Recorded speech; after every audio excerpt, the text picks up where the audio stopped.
In the latest update, a federal appeals court has knocked down most of the White House's global tariffs. The anchor reports seriously that this is a big move from the judiciary. A federal appeals court says the administration's broad, emergency-based tariffs aren't legal.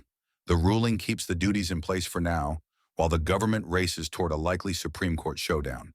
The decision, handed down by the U.S. Court of Appeals for the Federal Circuit, curbs the president's use of the International Emergency Economic Powers Act for sweeping, open-ended tariffs. Judges said the law wasn't a blank check for across-the-board import taxes. That power belongs mainly to Congress. Crucially, the court let the tariffs stand temporarily to allow an appeal. So prices at the dock don't change tonight, and supply chains won't pivot until the High Court weighs in. Analysts call it a constitutional guardrail moment. Executive muscle meets statutory limits. Business groups are already gaming out refund scenarios if the tariffs ultimately fall, while trade partners prepare their own countermoves.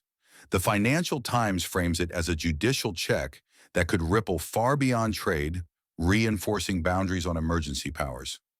Meanwhile, D.C. trade watchers note that some tariffs built on other statutes, like metal duties or targeted measures, aren't directly touched here, which complicates the politics but not the core principle from the court. Emergency authority has an endpoint. Markets crave clarity. With duties still active during appeal, companies will sit tight, hedging bets on freight contracts and pricing. If the Supreme Court takes the case, expect amicus briefs from every corner of the economy, retailers, manufacturers, and state AGs, because a ruling here rewires the map of who sets trade taxes in America. A trade law scholar explains that this is separation of powers 101 in a hyper-globalized world. If the High Court affirms, future tariffs need a clear statutory hook, or new legislation. What to watch next? Whether the Supreme Court grants review and issues a stay on the ruling, any interim guidance from USTR and Customs about potential refunds if the government loses.